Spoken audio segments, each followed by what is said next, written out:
Yeah, go ahead. Hold on. Let me join the Discord.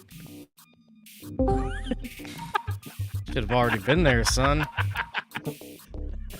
All right, I'm there.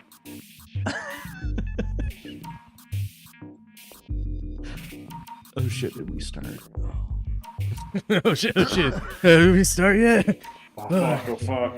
You turned into that guy that has to be like drug out of his trailer to like. I haven't read my lines yet. What some lines? All right. Hello and welcome to the Benzo Rehab Dungeon, episode 99. That's right. We did it. Yeah, we're still live. It is the 8th of July, 2022. I am your host, Michael Deebs. I'm joined, as sometimes, by co-host Danko Suvin from the Instagram handle @DankDeLuz. Also joined, as sometimes, by John the producer from the Instagram handle. Doesn't post anything, doesn't do anything. Bully him on, what is it, Discopathic on Instagram? I assume it's sometimes for you, too. Fucking shithead. I show up to work way more often than Danko does. I don't know that that's true. Yeah, he had like a whole your tenure. He had like a whole year before you to begin with, so he's got like seniority in that respect. Sorry, respect's probably not a good word to use with him. He's got seniority in that regard. Hey, so it's been a couple of days off for everybody, except for me. I never take a day off. I never sleep, and I've always got my finger on the pulse. You canceled our vacation. I don't recall making that mandatory. I remember saying, "Look, it's up to you whether or not you want to keep your job." And I'll show you the pulse you have your finger on. It's at the base of my cock. I knew that my was penis. Yep. That's great. Hey, so starting with brownest people in the room, John, how are you doing? How are you today? Hey. I just wish I was dead. And like I feel like the sun is trying to kill us, or me specifically, and I feel like there's nowhere that I can hide. So yeah. Wow, that seems traumatic. Anyways, Danko, how are you doing? I am the second brownest. Yeah. It's not by order of brownest. I just thought we'd start with the brownest. Sure. Yeah. Well, I will first off say that you know how we always make fun of white women for like loving pizza and shit. Like, all right. Yeah. I don't know that we do that, but they're very basic and relatable, Sure. It's only going to be a couple days probably before we start making fun of them and anyone that talks about wanting to die, because that's going to be just so basic and relatable. It already is, frankly. Yeah. So right. Yeah. That's millennial humor. Is like, I want to die. LOL. Oh, you want to die? How about some pepperoni pizza, you fucking idiot? Pepperoni pizza will be the new euphemism for I want to die. Anyway, yeah, I want to die. I could really go for some pepperoni pizza in my mouth, and that's actually like a gun. Yeah. Well, I mean, in the future, there's only two different kinds of people, right? There's people that want pepperoni pizza, which is the sweet embrace of death, and there are people that want cheese pizza, and those are people that are invited onto Epstein's plane. Yeah. Just plain cheese pizza is fucking bizarre. I've always thought. That's a 4chan reference. CP means child pornography. Oh! I didn't catch that one because yes, it does. I have not been on the internet in that way in somewhat. Well, which pulse is your fucking finger on? Not this one, apparently. I got my finger on the pulse of grass. All right, and I touch it. I got my finger on the pulse of your ass. Yep, and you go ahead, continue. What do? You touch it? Well, it's implied. No, I want you to say it explicitly, though. I will. Hey, so I don't know if you guys listened to the last episode, but would you guys like to address why you weren't on the last episode? I did tell the audience a little bit about it, which is that you were both caught in the same restroom stall. Yeah. Danko Little came here to little toe Texas, tapping. and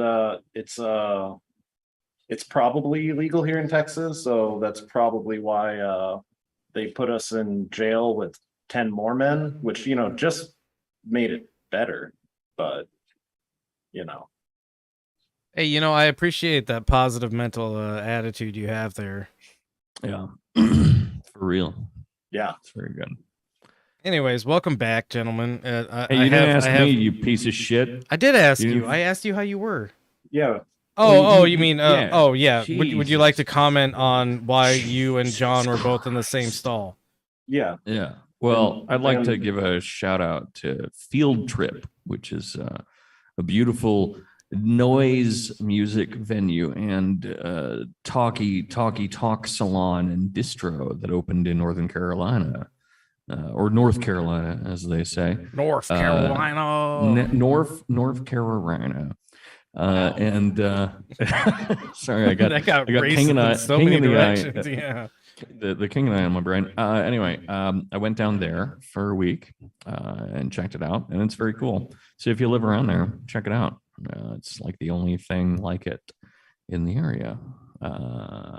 So that's why I was gone. I was visiting real friends. Almost touching grass, you would say. There was Almost. some grass. It's very Almost. humid down there, I learned I like humidity. It's very green. It's in Greensboro, North Carolina, which is an appropriately named place. It's very green. It's very, very green. So there's a lot of foliage. Good. A lot of Cool. foliage. Foliage. Cool. Move So, on. speaking of touching grass and or seeing a lot of grass, our first link for the evening and what you're doing with that fox is, I think, not great. But I'm gonna try to move on from it.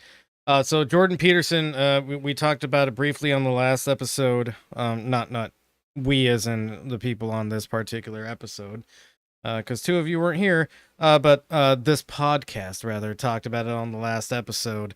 That Jordan Peterson went and got himself banned from Twitter by basically just intentionally dead naming someone, and it's probably all on he went back purpose. to the classics, Yeah. Well, I mean, yeah, right.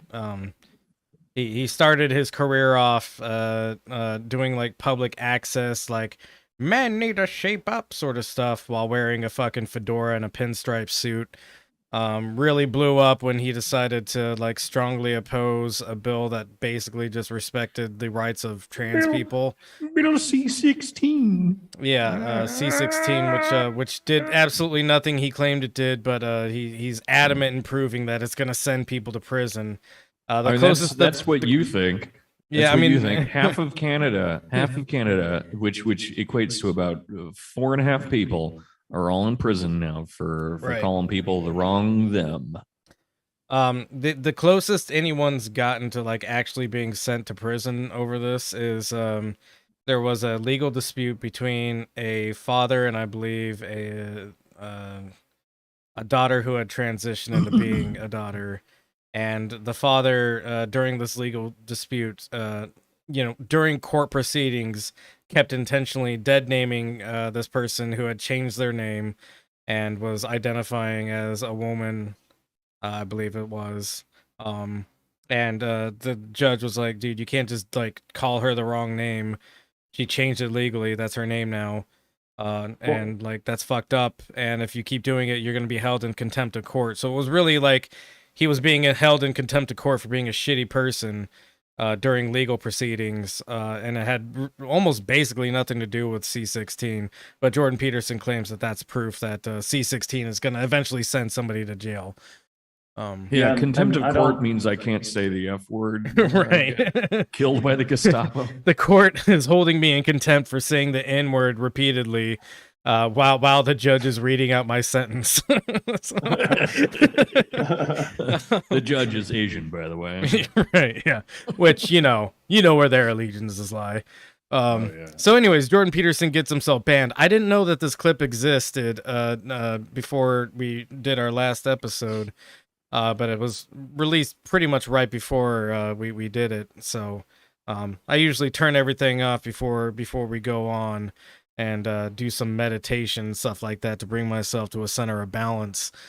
So I missed the release of this, but we're only going to watch like the first 4 minutes of it because it's incredibly long and so pedantic and squirrely and really pathetic that it's almost sad to watch. But the first 4 minutes or so really kind of gives you everything you need to know about where this is going. Hello, everyone.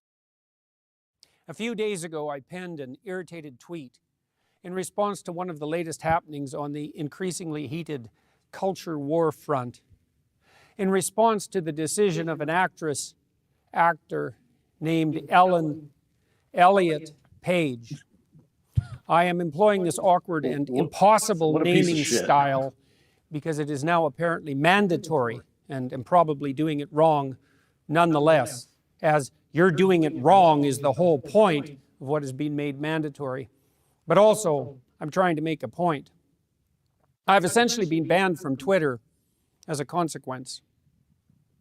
I say banned, although technically I have been suspended. But the suspension will not be lifted unless I delete the hateful tweet in question, and I would rather die than do that. Can you go ahead and pause real quick? So first off, he launches into, this is an impossible naming situation. Really, you just got to call Elliot Page. Like that's all it is. There's nothing impossible about that. It's no different than, you know, I've had friends who changed their legal names, not even related to a transition of some sort.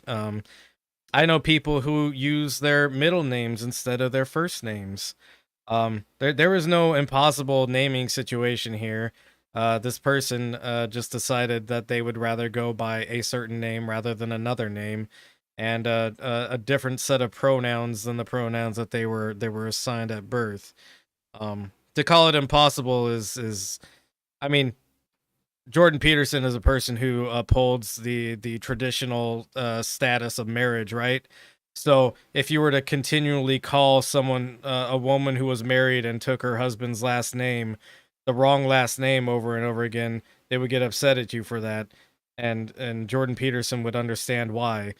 So he's basically fucking stupid. Second thing he goes on to say is that this is actually a ban, not a suspension. Well, it's a suspension because he can lift it off of himself by deleting the tweet.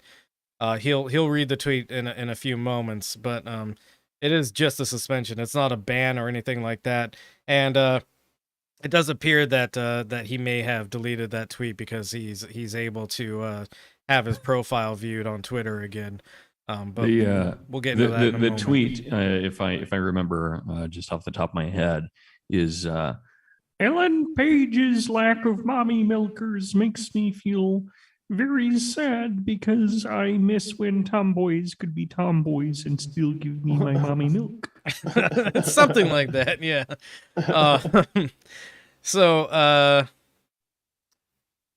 Yeah, just go ahead and play it more, I guess.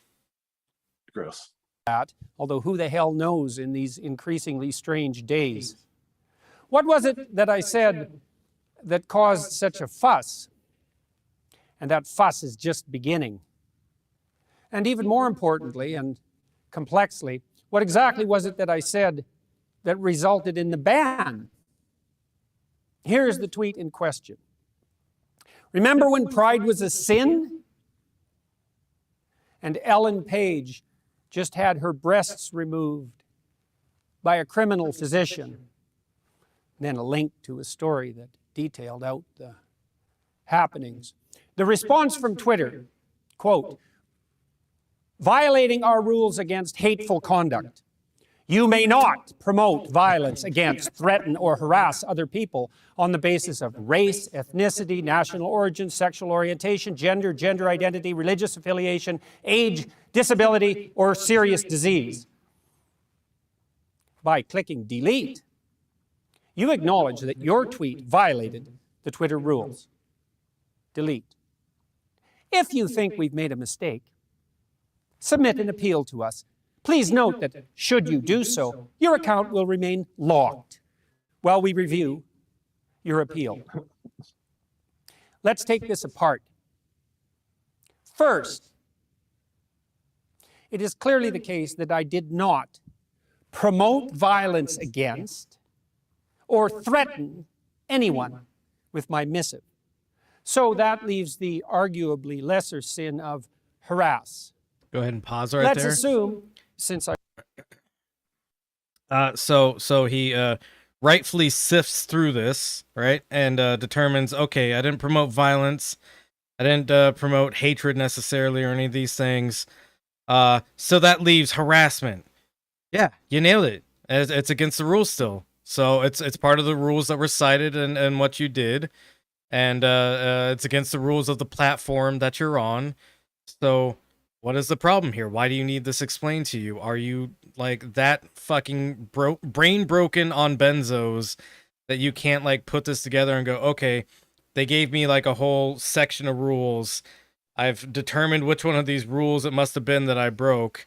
But now I'm going to try to argue against that, even though I recognize that like what I did was probably harassment of some form. I try so hard to get us fucking banned. I try so hard and it doesn't happen. It never And this fucking stupid works. piece of shit, all he has to do is harass protected groups. I mean, it's not even Have I really not said enough protected bad things about groups. Italians? Living Have I the not? life. Have I not referenced the hit play The King and I frequently enough? You Have only I- did that. have I not put in the work. You have put in the work. I'm just One day we'll get our just desserts and we'll finally be banned, I guess. thank you. God, I hope so. So But- so you know but here's the quick thing. question, though. If Jordan Peterson gets banned, right? And apparently he just has a fucking camera crew waiting to operate this incredibly well produced bitch session about getting banned he from has, Twitter. He has 14 cameras around his face so they can do 13 different Dutch angles. Yeah.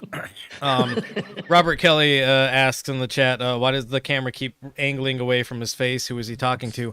This is actually a Ben Shapiro like film sort of thing. If you ever Dutch watch angle. extended Ben Shapiro clips, he does that Dutch angle a lot of times when he's doing a clip. It makes So you feel I don't know what's this supposed to do, that they're serious, they're candid, I guess. That this Right, is all yeah. live. yeah, It's right. It real. gives that, and MTV kind of like pioneered this kind of stuff a lot, I think, where they would do like edgy different angles and stuff like that. And this is actually very classic Ben Shapiro sort of filmography, I guess. Actually, the genesis of the Dutch angle is it's actually I invented it. I invented it back. So I had a girlfriend once, 37 Alright. years ago. Back to bragging and, already. And so what I would do is I would point towards the window. We lived in a bad neighborhood, you know what I mean by that. Yeah. Anyway, so I would point at the window and I'd say, "Oh my God." And then she'd look over, panicked, thinking that, like a person of color was walking by or something. And so I would then pull up the blankets over her head and I would release gas. So it was the Dutch oven angle. yeah. I get it. Yep. Which Very is nice. why, Ben Shapiro picked it up, because he also has a girlfriend. He has a doctor wife. And he also loves to fill her lungs with gas and is a racist. So I mean, like all of those things line up really well. Which frankly, I mean, pretty much the same thing for GBP here. He's married to Miss Piggy, and he loves to fart in her face. Oh shit! I forget why we even paused it here. So yeah, he sifts through the rules. He figures out what rule he violated, and mind you, this can't be considered censorship because nobody is required to be on Twitter, and I wish to God more people would understand that nobody has to be on Twitter. I wish more people would understand that getting banned from Twitter is a good thing. Yeah, right. And like I was gonna say, like, so Jordan Peterson gets banned. He's got a Like, he camera doesn't crew deserve ready. He's got a I camera actually crew agree ready. with Shut up, man. JVP here. I don't think he should be banned from Twitter because he's not doing anything based. I mean, He's yeah, not doing he anything should cool. have to keep suffering on Twitter. I agree. Exactly. Getting banned from Twitter should be a thing that you do in order to like transcend it. It's like becoming enlightened. Where you're like, I don't need this shit anymore. I'm leaving this. I've terrible been place." suspended from Facebook lots of times, and each time Oh, I'm like, yeah. yay, I got suspended from Facebook. Now I can, I don't And know. that's a ongoing something gag else. on my Instagram is every time I get banned from Facebook for Yeah. telling someone I'm going to punch them or that I am currently punching them. That's the very fun one. Right? Yeah. That's my favorite is when you threaten me with like something like I'm punching you in the face right now, and somehow I don't know. I guess that's kind of like weird role play, more or less. So really, and- it should be us getting in trouble for sexual solicitation. Right? Yeah. Yeah. All the I've gotten in boners trouble we're so many times causing for on nudity. Facebook. I'm not even sure what nudity I show. Like maybe Yeah, I just can't handle my the voluptuous algorithm's weird. breast. Anyways, if we got banned from Twitter, first off, I don't really have a Twitter except for to look at things on Twitter. And also because I was paranoid that somebody might try to take the Benzo Rehab name on Twitter and like start posting goofy stuff. You had an incident like that recently. Yeah, this guy made a Danko Suvin or a Danktalez rather Instagram account and followed a bunch of gay porn. Yeah, which is funny. It which is is funny. at Yeah. first. And then I told them, because I assumed this is what they wanted. I told a bunch of people to send them butthole pictures, and within like 15 minutes, the account was deleted. lot of power there that you're wielding. If we got It was banned, me asking for the butthole pictures. Yeah. this was all me. If we got banned from YouTube or something like that, I would simply just start a new account. It's not that hard. Yeah. We would be the Benzo rehab dungeon or something like that. There Easy, you go. easy shit. The- Continue, Yeah. Joan. Please play more of this. I wasn't informed that that was the crime. Oh yeah, And sorry. further, Go ahead and pause harass- again real quick. So he finishes up sifting through the rules to figure out what he did wrong, and he says, "Cause I wasn't informed, homie. They cited the rules to you. You were informed. They told you exactly what set of rules you broke, and you correctly sifted through them and found the one that matches what you did. It's like a whole block of rules, but you sift through it and you go, it was obviously the harassment one. You gotta read the EULA. You gotta. Yeah, do so it. he falsely claims that he wasn't informed because he very much was informed, and understands what he did wrong per the reading of the rules that he has. So go on, please. Harassment on the basis of so-called gender identity, since Twitter did not do me the favor of actually specifying my crime, and there are many possibilities on that front. We unfortunately have to guess at why this has occurred, and that's actually a big problem in and of itself, and also indicative of the utter carelessness of the Twitter organization with regard to the propriety of its own censorial actions. I should at least know exactly what I did wrong if I am required to acknowledge that my tweet violated the Twitter rules. What rules, you sons of bitches? Exactly. Precisely. Because such things matter when the accusations start flying. So So pause what it did I again. say that might constitute? He's treating this like some kind of legal indictment of his character at this point, which is hilarious and bizarre because it's got nothing to do with anything but his ability to be on Twitter, which Yeah, the internet's real life though. yeah. So again, Jordan Peterson desperately needs to touch grass, and he's spending way too much time focusing on and I'm saying this as a person who spends quite a bit of time online. I engage with the online world as not being real, and he engages with it as being very real and very important to everything about his life. What's your average what's your screen time like, bro? I don't fucking know, man. I don't keep track. Yeah, mine's like 23 to 25. So I mean, not to flex on you. A day or what? Like a day, yeah. Yeah. 23 hours a day on the internet. 23 to 25, average. Yeah. That's great, man. Very happy for that and you. So go ahead and play just a little bit more. The sons of bitches thing is also, sorry, I gave you a little switcheroo there, John. I'm sorry. A little bit of blue balls. Yeah. Come. Wait, no, don't come. God. But yeah, the sons of bitches thing is hilarious because you can tell that he's like trying to do tough talk, and man, it just does not work with the Kermit the Frog voice at all. Well, it's also, this is something I've brought up before, but one reason, and I guess it's not an okay insult to use, I guess, but one reason that calling someone a bitch works so well is and that it's just such a beautiful insult is that it's one of the best examples of an insult that if you say it and you like really mean it and you say it with some force, it can really feel hurtful. But if you don't, it immediately backfires on you. You're a bitch. You bitch. Yeah.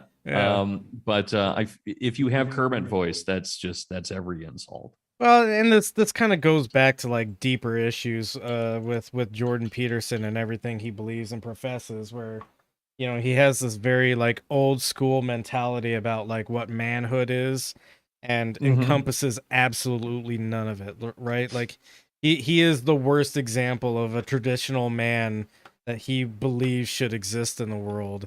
No, man. I mean, the most traditionally manly thing I can think of is getting addicted to a pill that makes you feel better automatically and not gritting and bearing through anything.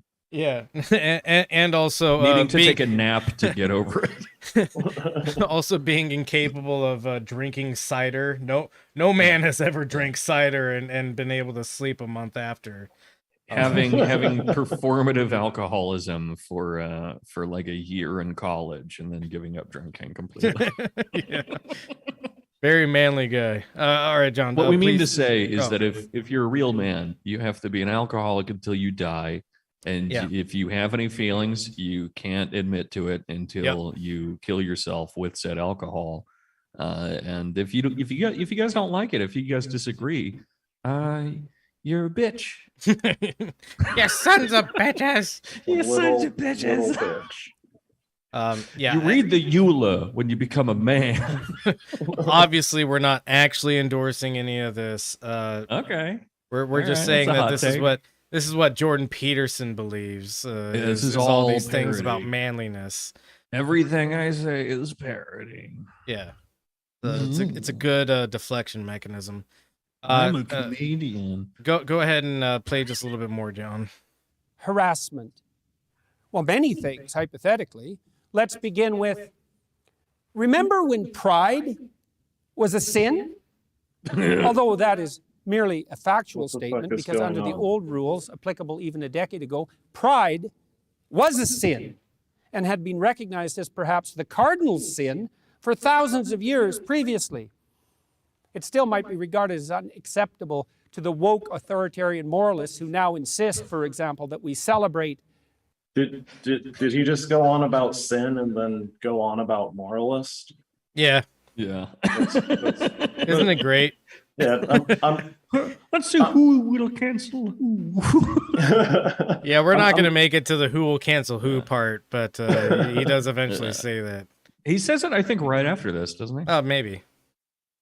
Go on. It's part of the Pride Month, not hour or day or week, but month, and to have literally called it Pride Month instead of LGBT plus month or whatever else alphabet maybe not. acronym which is What the currently fuck? insisted upon as the only acceptable enlightened terminology.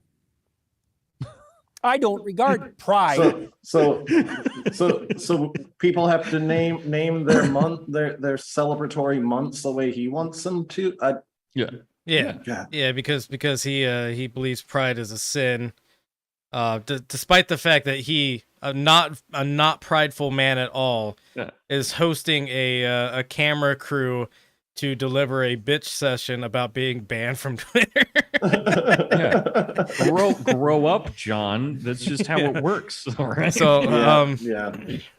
And I mean also his complaint that he throws in there about Pride Month, right?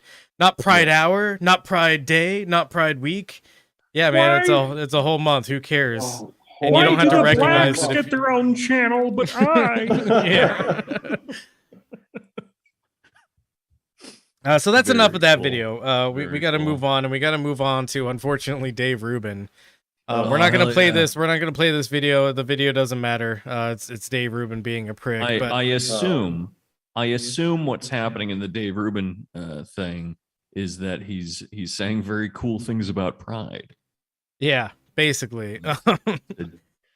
So So Dave Rubin decided to also dead name Elliot Page and was banned for it. I mean, well, you just dead named Ellen Page, to be fair. what? You piece of shit. Oh no, I did the wrong way. Yeah, I don't you did. follow the news. Jesus, man. see. Here's where the veneer of the Benzo Rehab dungeon starts falling apart. One of us does the reading and the link gathering and the work here. And the other two of you. Yeah. I just have work along here. because I like you and I think you make the show fun. One of us does the work of remembering which gender a celebrity is. Yeah. I do the work. I show up every day. So Dave Rubin tweeted in support of Jordan Peterson, also was suspended, and then I think somewhere along the line realized, oh fuck, I need Twitter to like keep posting all my dumb bullshit. That's my only source of revenue anymore. And so then he has to tweet this thing out, which is after much deliberation, I have decided to delete the tweet of a screenshot which got me suspended from Twitter. That's not all he did. He also dead named Elliot Page in his. Don't you wait? No, never mind. What? I was gonna correct you again. Oh yeah, don't correct me there. I'm right on this one. So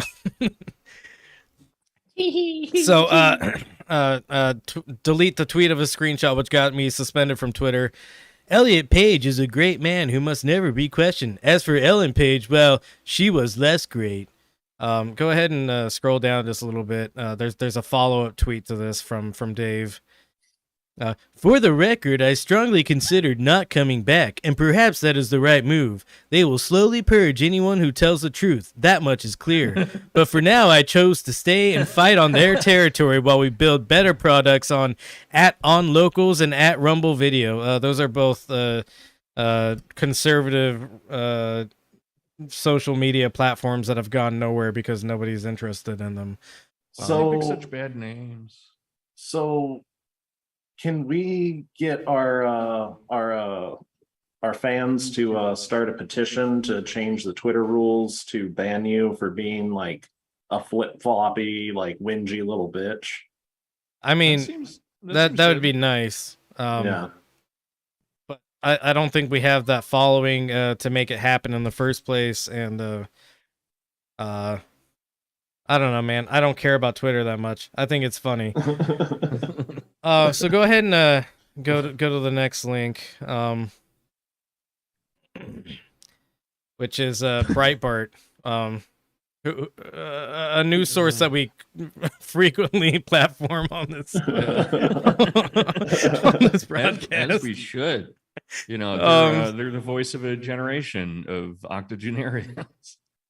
Madison in the chat says Rumble Video sounds like a porn site. Yeah, I mean, It is. It should be, but people actually get banned from it, I think, for posting any kind of like illicit content. So Yeah, that's gay. the free speech conservative social media doesn't allow very much free speech, actually. Who would have ever guessed, right? But go ahead and scroll down. There's going to be a series of tweets from people. Here's Dave Rubin on Instagram bitching about being suspended from Twitter on Instagram. I had been suspended by Twitter for posting a screenshot of Jordan Peterson's tweet, which got he himself suspended. While it is unclear how I broke their terms of service, it is clear that they are breaking their fiduciary responsibility to their shareholders by letting a bunch of woke activists run the company. I hope Elon Musk's purchase of Twitter goes through so we can blow up their servers and humanity can move past this pervasive, twisted, self-imposed mental institution. In the meantime, you can find me at rubinreport.locals.com, the platform I created to fight big tech censorship. Something we need now more than ever. Nerd. Yeah, right? You can't be censored on a platform that is not required for you to use. Now, if you were, maybe in a public area saying, I think we should dead name Elliot Page, and the cops came and took you away, that would be a form of censorship, I would say. Because you have to exist in the real world, and if the way that you have to exist in the real world is by standing in the public square making a fucking clown show of yourself, yeah, that is a form of censorship. Let me just say, and this is actually unrelated entirely, so sorry, but so I have an ex-wife. Not everyone knows that, but I have an ex-wife, and I like to go over to her home and show my dick to her new husband, and I like to break in through the window. Right. I like to just flap it around in his face. I just like to just do the helicopter all around the house. And those fascist pigs.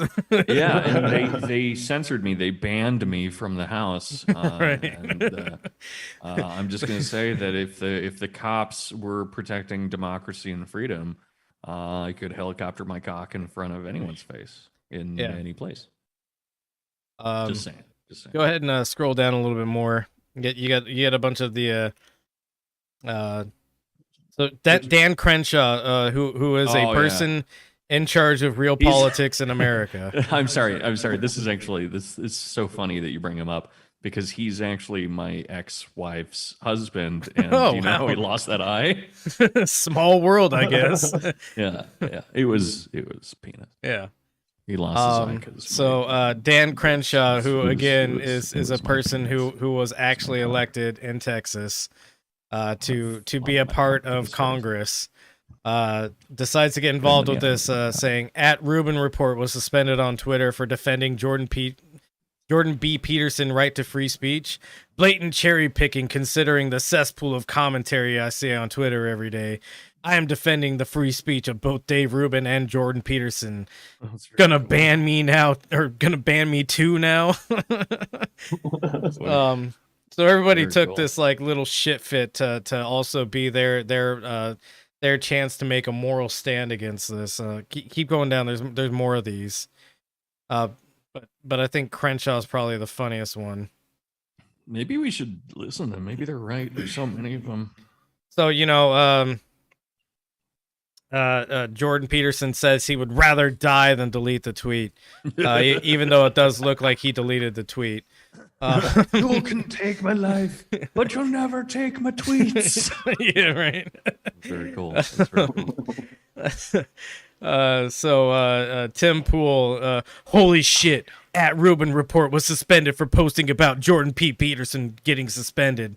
How did he even break any rules? So here's what Dave Rubin actually posted. Sorry to interrupt you, but Tim Pool is also my ex-wife's husband.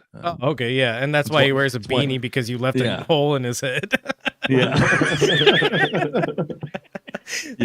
You cut me off, but you made it there. I knew where it was going. Go down just a little bit, John.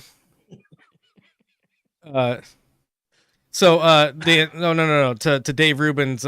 So he keeps framing this as all I did was screenshot Jordan Peterson's tweet. What did I do wrong? Well, he in his own commentary on that screenshot dead names Elliot Page, which has already been established through the suspension of Jordan Peterson is a suspendable offense on Jordan Peterson also doesn't read like the whole rule that he's been suspended for, which is it includes dead naming as part of it. So he knowingly broke the rules. And the only thing close to C16, and he doesn't even recognize it's there. Right, yeah. So absolute bullshit on all fronts. The fucking rules, dude. Go ahead and go to the next link, John.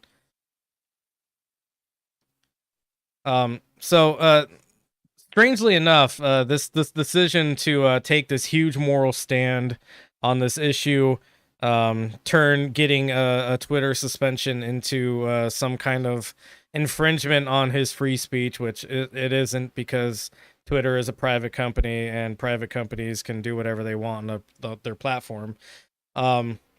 Which again, and I'm being genuine here, but maybe if utilities like the internet, because the internet really is a utility, right? Yeah, is treated as a utility, and these companies were not necessarily government owned, but not had to abide by private, some kind spooky, of right. Yeah. There's probably I some kind of answer to this that allows people to say whatever the fuck they want because it's the internet.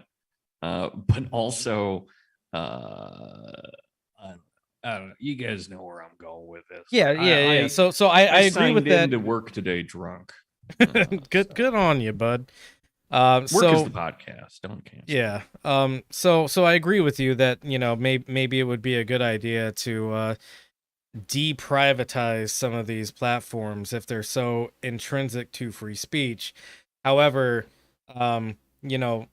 people like Rubin and probably Peterson are hinging everything off of Elon Musk purchasing Twitter so that his version of the private company, which are very strongly pro-private company rights, right?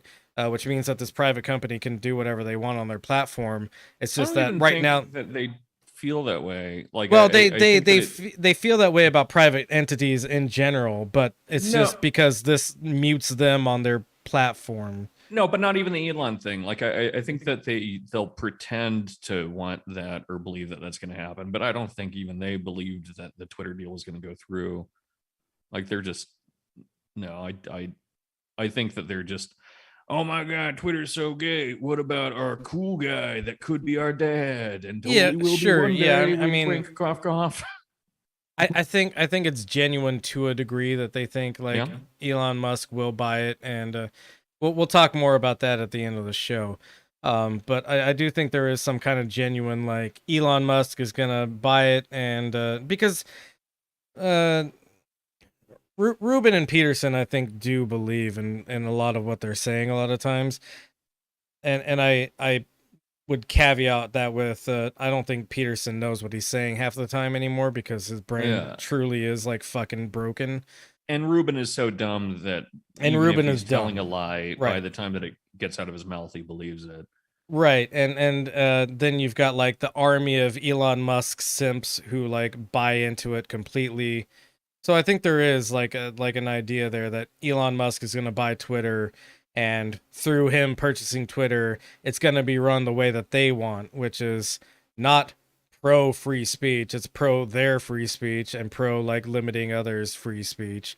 Drew in the chat, I do agree with you. Twitter is kind of like a public square. However, the private company laws that Rubin and Peterson and Shapiro support leave it in this space where it can do whatever it wants on its platform. Yeah, like I do fundamentally agree with Drew, and for the listener, it's I do sort of think social media does operate as a public space. Con law holds that the company, towns, and similar entities are subject to First Amendment violations because they act as state entities, et cetera, blah, blah, blah. Yeah, I think that that's more or less the case. But I also do think that this is really fucking funny in the meantime. Yeah. No. Like, It's absolutely funny, and it's hilarious how, like, this I this should be is able to say whatever the fuck I want on the right. internet. So this coincidentally happens. All this aggrievement that's building up coincidentally happens as Jordan Peterson finalizes a deal with the Daily Wire, which is Ben Shapiro's network, which is why I brought up that it's interesting that Jordan Peterson has a camera crew waiting and is using a bunch of like Ben Shapiro's like film sort of like intuition and how it's delivered. So I think this really just kind of boils down to Jordan Peterson needs to at least play up that he's being or at risk of being removed from Twitter, which is where a lot of his like weirdo fan base interacts with him, right? This Daily Wire deal kind of puts him behind a paywall, which means that like people now have to pay to see his content. So he's basically saying, "Oh, I can't be on this free platform anymore. They're trying to get rid of me. So I'm going to go to the Daily Wire Plus, where you have to pay in order to see my words of wisdom, which you're so desperate for because you've never had a father figure in your life. And that's where you'll find me now, is behind a paywall." I don't think that Jordan Peterson is the architect of this plan. I think this is very much Ben Shapiro's sort of modus operandi. It's something that he does with a lot of his talking heads on the Daily Wire. It's like Matt Walsh has done this sort of stuff. Dave Rubin keeps doing it over and over again, and then has to like come back to Twitter because he's like such an unpopular person on the Daily Wire because he's gay, that he can't like give up Twitter. So to be fair, Matt Walsh is also gay. Yeah, Matt Walsh is definitely gay.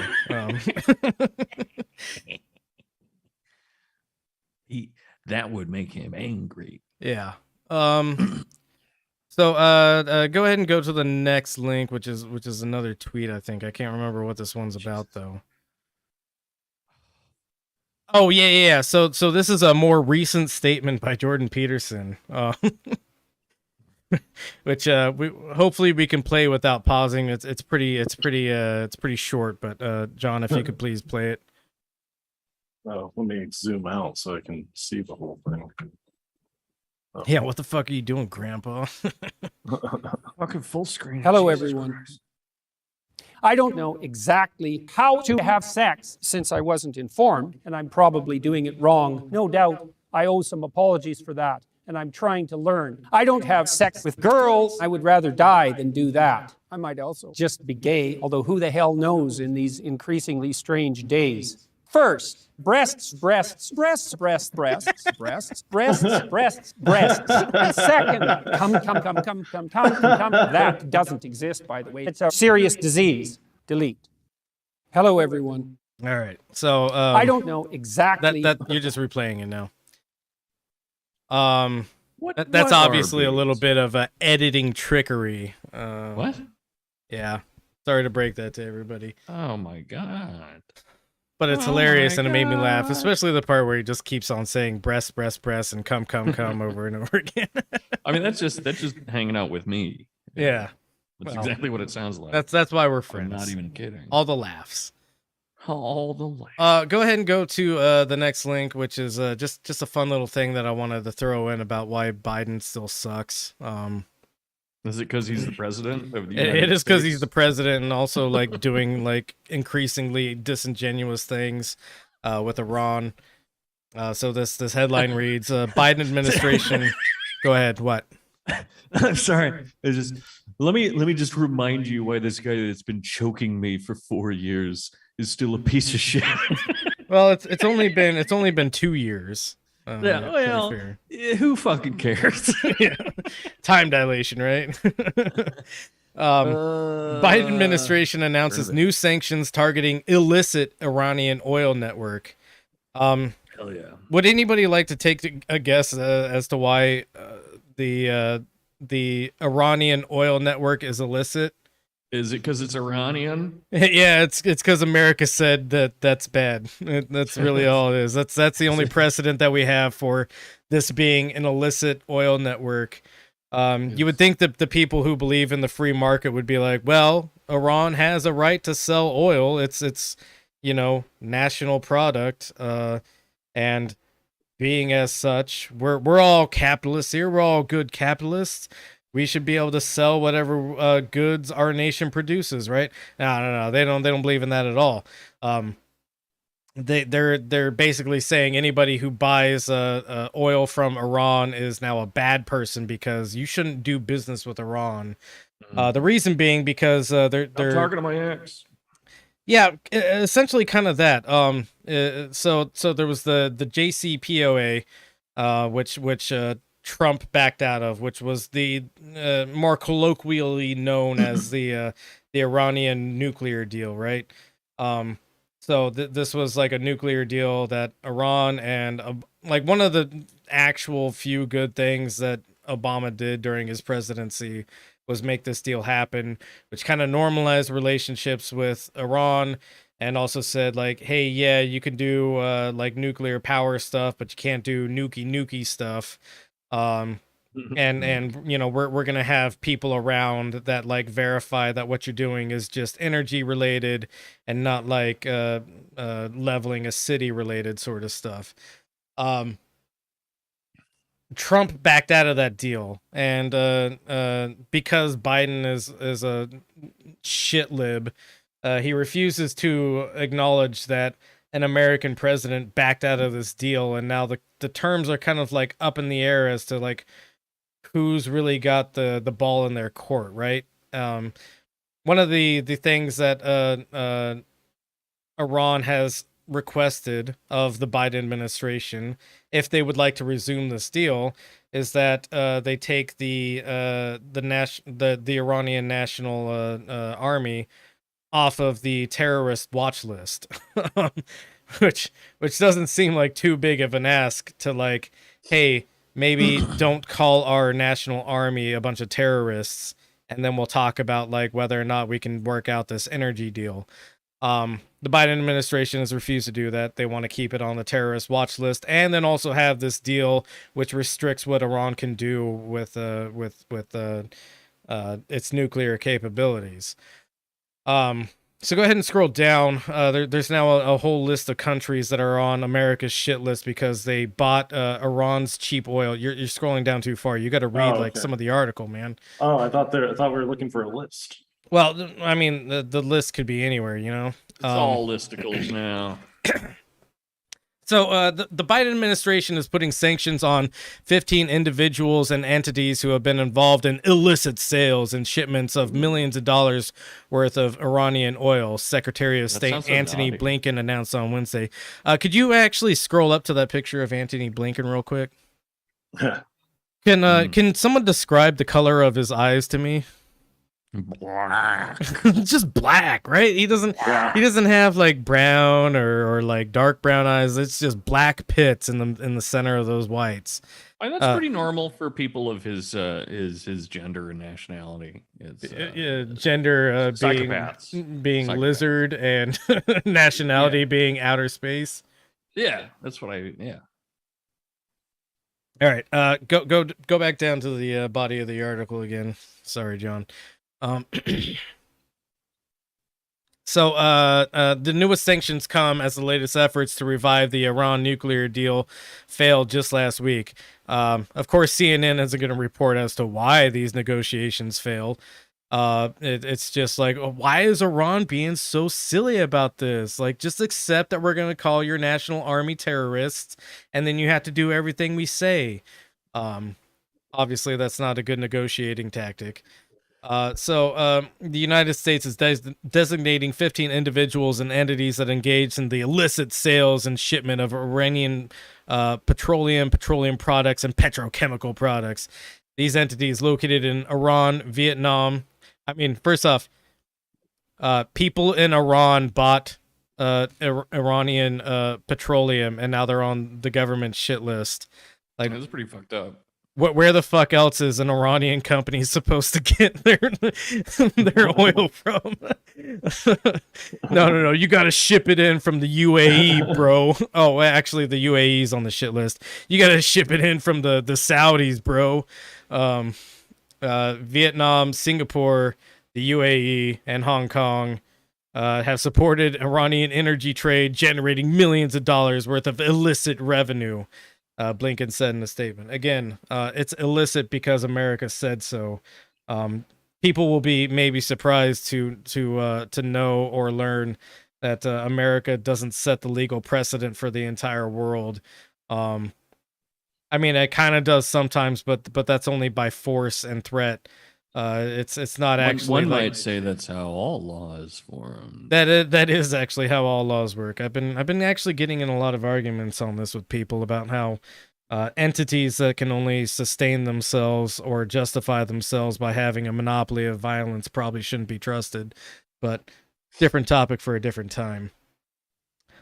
So yeah, I just wanted to throw in this little pinch of Biden as a shitty person. And because I got to do that every episode, I think. And now we enter the main topic of tonight's podcast. I don't know if either of you looked at the name of tonight's podcast. But I my joke because it should have been, you piece of shit. Well, I mean, not really. Jesus Christ. I titled this episode "The Duct Tape Heard Around the World." Little play on words there. I get it. Not really a play on words. It's a play on an old quote. It's like, you know. All right, so I will do the shit lib thing, and preface this with, if you're too much of a baby to laugh at an evil person being shot, you might want to skip ahead like a minute or so. Because we're gonna play this video. John, if you could unmute it, and then again, you've been warned. I mean, you're not really actually gonna see him get shot. It's not very graphic. Oh, you're just gonna hear a gunshot. Really, is kind of what happens. Even if we watch the video where we watch him get shot, it's and this ain't it. So, anyways, go ahead and press play, John.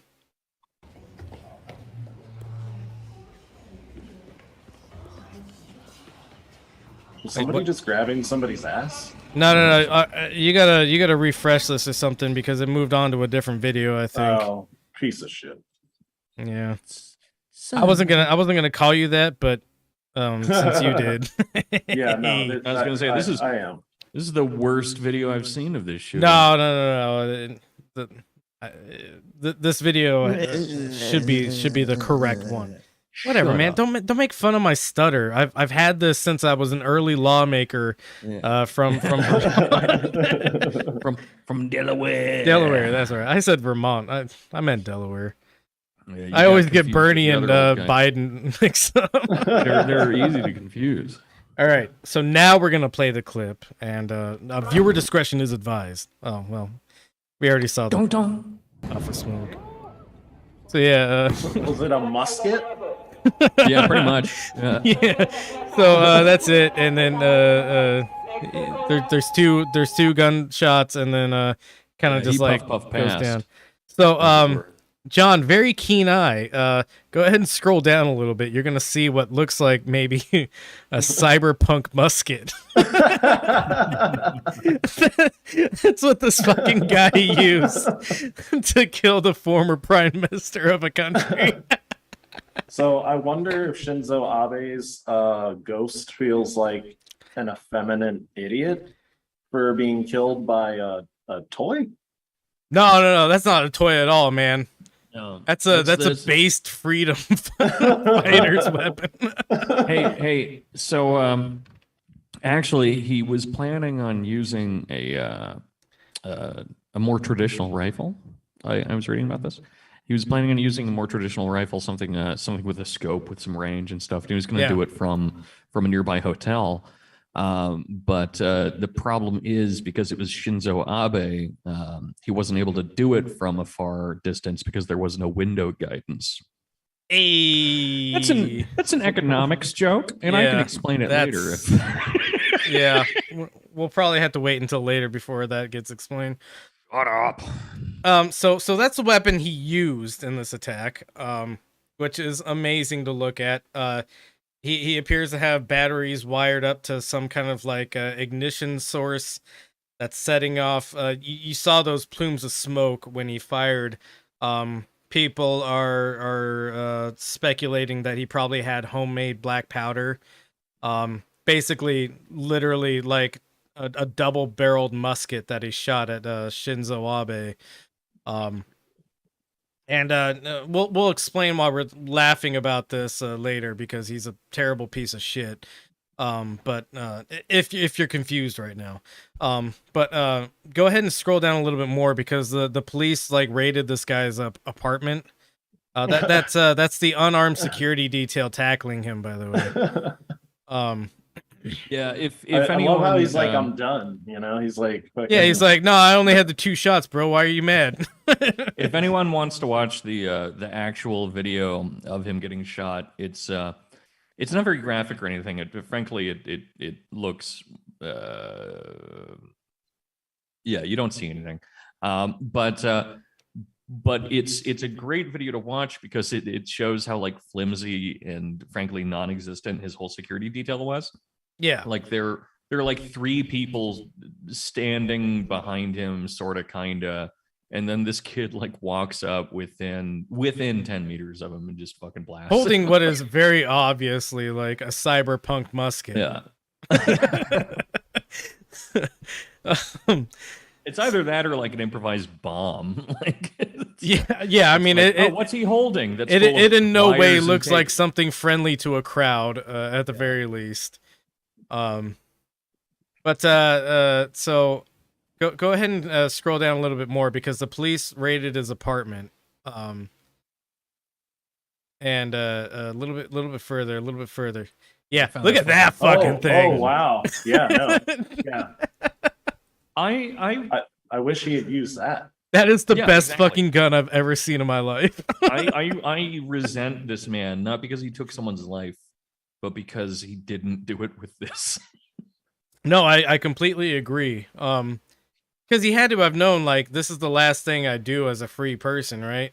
Is I shoot this guy. I'm not getting away from the situation probably because Because my gun has a 2-meter range. yeah, my gun has a 2-meter range. I have to wait until I can see the white of Shinzo Abe's eyes before I fire.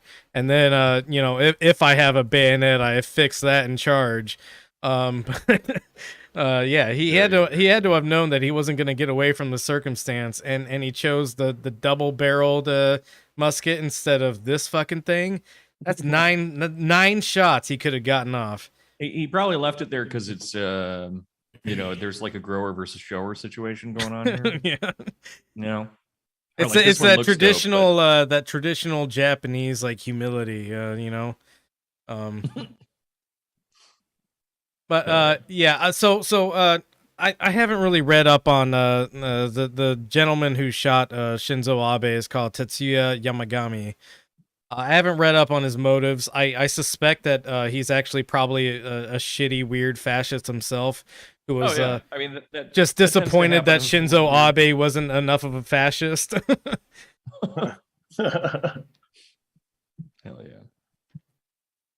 But yeah, I mean, there's another one that I've seen too, where it's got like 3 barrels up top and then 2 underneath. So this guy had a number of weird, I mean, honestly impressive feats of like electrical engineering and musketry. The listener and viewer will probably notice that I've made several memes off of these guns, and I'm not sure when I'm gonna stop, but it's probably not anytime soon because this is the most hilarious thing to me. I think if you go down a little bit more, there might be a picture of that third gun. Yep, there we go. 3 barrels on top, 2 on the bottom. That one has a folding stock, which is an impressive feat of engineering as well. You can tell that stock just kind of like folds in or out as necessary. So let's go ahead and look at the next link, which is all of the world leaders reacting to Shinzo Abe being shot to death. You'll need to zoom in a little bit so we can actually read any of this. Oh, let me go back to the title. Yeah, so world leaders express shock over assassination of Japan's Shinzo Abe. And then go down.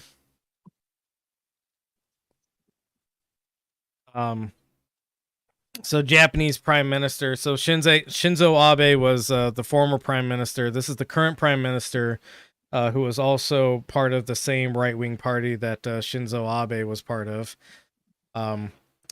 He says he was working for peace and stability in Japan and the world, Prime Minister Fumio Kishida said at a press conference.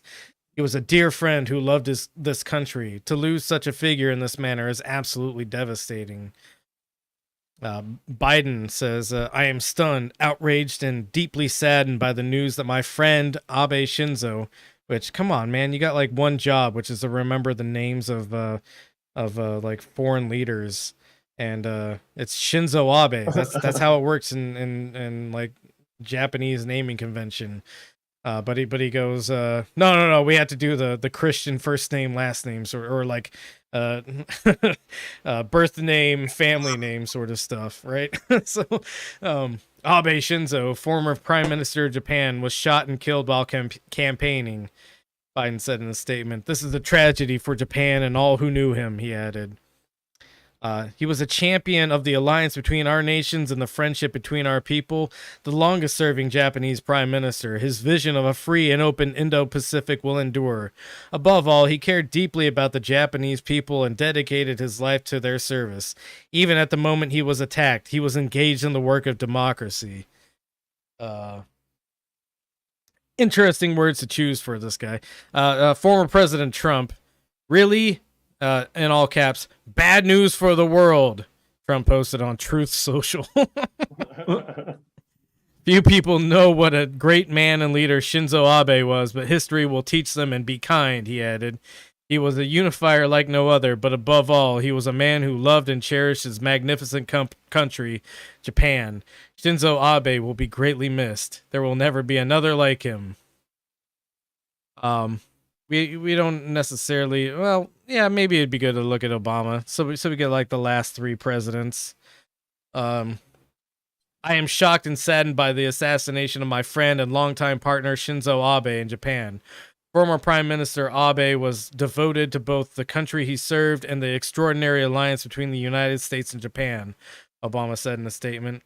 I will always remember the work we did to strengthen our alliance, the moving experience of traveling to Hiroshima and Pearl Harbor together, and the grace he and his wife, Aki Abe, showed me and Michelle.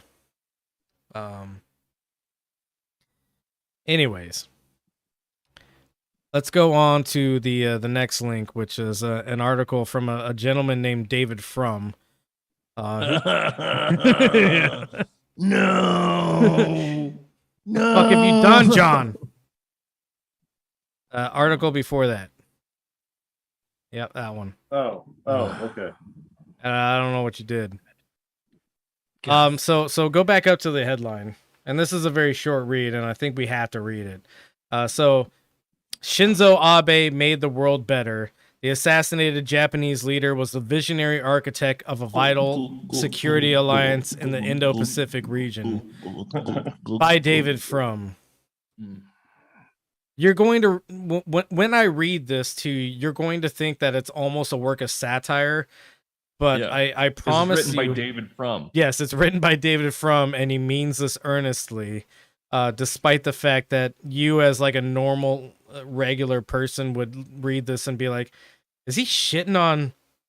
He's got to be shitting on Shinzo Abe, because only an insane person would like think these things are good. By the way, quick thing I need to point out about Frum before we dive in. David Frum is also Canadian. Yes, he's described as a Canadian American journalist. Yeah. So just so people fucking know that this is another gift Yep. that bloodline Canada has bestowed keeps upon sending us. its fucking worst. You know, every Canadian I've met in person, fine people. Yeah. Fine people. Fine people. Every Canadian even that I've seen even write something in politics, a fucking nightmare. yeah, that's Just true. the worst people in the universe. You got to rein your people in, you fucking Canucks. You I was gonna fucking say weirdos. the Canadians are very nice people, despite all the blood on their hands. Yeah. Let's go down to the body of the article here, John. Let's go down on this body. And this was updated earlier today. I don't know what was updated about it. It just says that it was updated. So if this article has changed from what I remember, which I don't think it has, He removed the weird smears caused by the farting of his fingertips. Yeah. So he says, "The Japan That Can Say No" was the title of a once famous book by a once rising Japanese politician. Shinzo Abe, the former Japanese prime minister who was assassinated earlier today, bequeaths a much prouder legacy, a Japan that can and does say yes. Abe was more than the longest-serving prime minister in Japanese democratic history. Although he left office in 2020, he remained the head of the largest faction in the National Diet, Japan's parliament, and thus the most powerful figure in Japanese politics, even without any formal title. Continue, John. Oh, man. Abe is often described as a nationalist. He deserves to be remembered instead as one of the great internationalists of his era, the leading architect of collective security in the Indo-Pacific region. Throughout 4 U.S. presidencies, those of George W. Bush, Barack Obama, Donald Trump, and Joe Biden, Abe sought to secure Japan's position against China by building alliances and institutions. On the very day of Abe's assassination, Japanese naval forces were participating in the largest military exercise ever staged in the Pacific Ocean, known as RIMPAC 2022. Vessels from the United States, India, and Australia have participated in such training exercises with Japanese vessels since the biennial RIMPAC series commenced in 2010.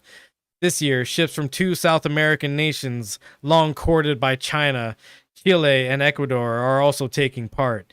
They are joined by vessels from South Korea, which has a history of touchy relations with Japan, Singapore, and Sri Lanka, where China has... John, read along, man. Come on. No, now you've gone too far. What? Oh, yeah, there it is. Sorry. Yeah, it's where I left off in the words. Where China has tried to regain control of port facilities. Indonesia, the largest country in Southeast Asia, is represented, as is faraway Israel. Not making great alliances here, honestly. The NATO members, Canada, France, Germany, and the United Kingdom are participating too, making up with others a total of 26 nations. So, first off, that's not how you do lists, David Frum. Just list them all off and stop making like weird interjections between all of them.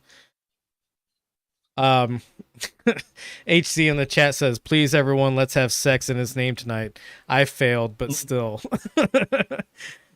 Better luck next time, HC. Abe laid the foundation for all this by conjuring into being the famous Quad, or quadrilateral security dialogue, in 2007 during his first prime ministership. Abe did something that until then would have been considered very un-Japanese. He took the diplomatic lead. Recognizing China's more belligerent turn earlier than almost anyone else, Abe enticed India into a formal security relationship with Japan, a first. He succeeded in gaining access to the Washington, D.C. security establishment, which was then preoccupied with the war in Iraq. He skillfully navigated the ambivalence in Australian attitudes towards China, which is a major customer for Australian products. Through it all, Abe consistently advanced the vision of the Pacific region that was safe for democracy. He pressed Australia to sell uranium to India for India's civilian nuclear program. He insisted that Taiwan was a crucial security interest for democratic nations in the Indo-Pacific. He championed, oh, get that out of here. He championed an internationalist view of Japan's interests as part of a collective alliance with other democracies. Abe overcame one obstacle after another. Scroll down a little bit, John. Yes.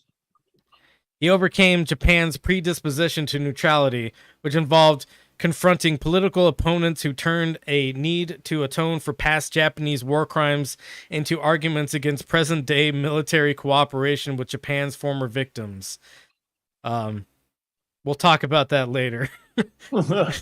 He overcame pro-Chinese attitudes on the Australian left that caused Australia to drop out of the Quad in 2008 under the China-leaning leadership of Prime Minister Kevin Rudd by facilitating its return under new leadership after 2010. Abe even cracked the code of Donald Trump's Washington, arriving at Trump Tower in November 2016 for an early meeting with the president-elect, at the same time as his government was negotiating business benefits for Trump's daughter Ivanka. Diplomacy with the U.S. during the Trump era was not for the squeamish, another thing Abe recognized earlier than most. So basically, he patted Trump's wallet and said, all right, are we good to talk or what? Which, considering that a win is like demonic to a degree. Scroll down. Now Abe is gone, murdered in an act of violence that has shocked his peaceful country. He leaves behind successors committed to his policies and expecting a big victory for his party in elections this Sunday for the upper house of the Diet. Americans, too, are safer and stronger thanks to Abe's contributions to peace and freedom. Hell yeah. Hell yeah. Hell yeah. Yeah. All I gotta say, how fucking funny would it be if we gave Japan nukes and they just got back at us? This is for Hiroshima, motherfucker. That's how Japanese people sound. That is true. That is true. That's actually the more racist accent out of the Yeah. two options. Yeah. Cool. Thanks, Davey, Mr. Frums. Yeah. David from Looks like his writing too, by the way. cool. Well, it is his writing. He looks like his writing. Oh, he looks like his writing. his Yeah, face. actually, John. Using the same tab that we're on, could you just look up David from? It's F-R-U-M. F-R-U-M. Yeah, from it's spelled the way that Like a dumb person if- would if- say from. no, if Smegma was trying to spell that name. F-R-U-M. Yeah. Yeah. Oh, gross. Yeah. Not a good looking That guy's- chap. Yeah. Yeah. Really sucks. You know, some He's of us a- are. I hate to do jolly boy. phrenology, but he has a real shit lib face.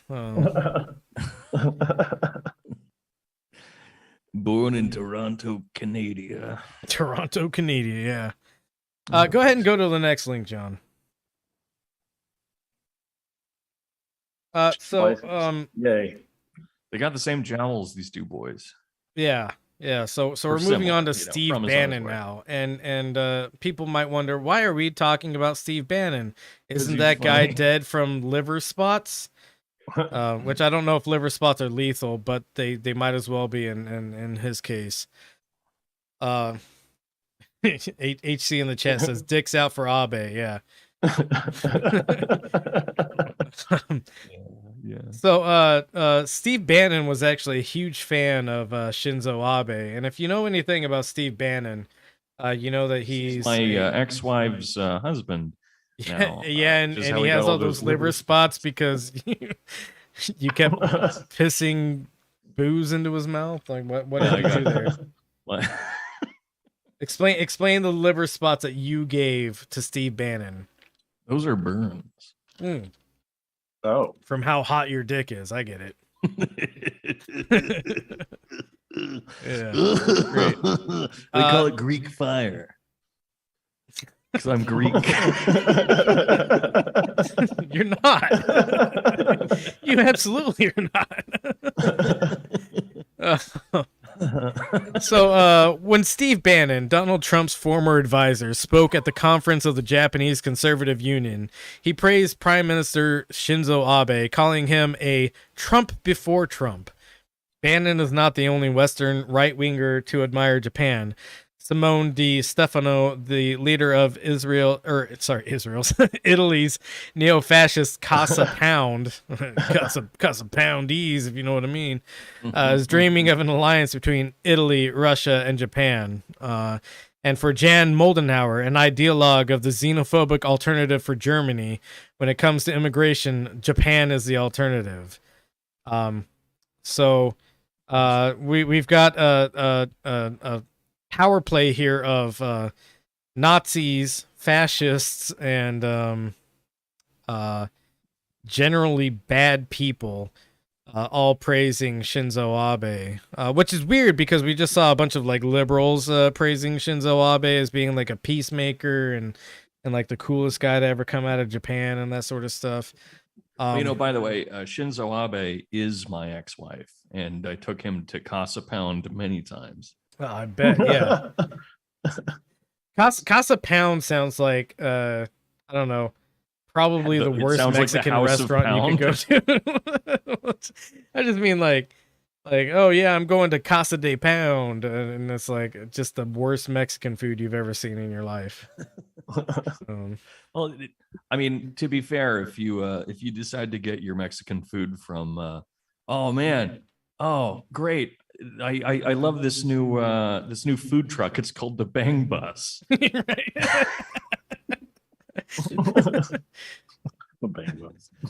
maybe not a great idea. Yeah, I like that. Let's do it. Go ahead and we don't have to focus too much on Steve Bannon. It's more interesting to pair this with damn it, John. Stop going in incognito for this. It's not incognito. It's not. Oh yeah, it's just dark mode. I do that every time. Yeah. But you don't have to sign in. Let me read the first half of this tweet, and then I'll scroll, and you can scroll down, and maybe I can see the rest of it, I guess. But I think it's funny to pair up somebody like Steve Bannon with Hillary Clinton. And this is Hillary Clinton's tweet about this. Prime Minister Abe was a champion of democracy and a firm believer that no economy, society, or country can achieve its full potential if women are left behind. Scroll down, please, John. Yeah, well, I don't think it's going to work, but I have it right here. Prime Minister Abe was a champion of democracy and a firm believer that no economy, society, or country can achieve its full potential if women are left behind. I am shocked and devastated by his assassination, a loss for Japan and our world. And here's how you know comforting women. Yeah, I added that last. We'll talk about comfort women in a minute, actually. But here's how you know Hillary Clinton is like a fake feminist, on top of just probably being a lizard. Go ahead and go to the next article, which is not something I reference often, but it's a site called Rational Wiki, which is like Wikipedia, but for like I don't know, but for people who don't believe in God. Yeah, basically. Yeah. But this particular article on Nippon Kaigi, which is the political institution that Shinzo Abe kind of comes from and was heavily involved in. It's kind of like what the DNC is to the Democratic Party, where it's not officially the Democratic Party, but it like has a lot of influence in that and how the Democratic Party works, right?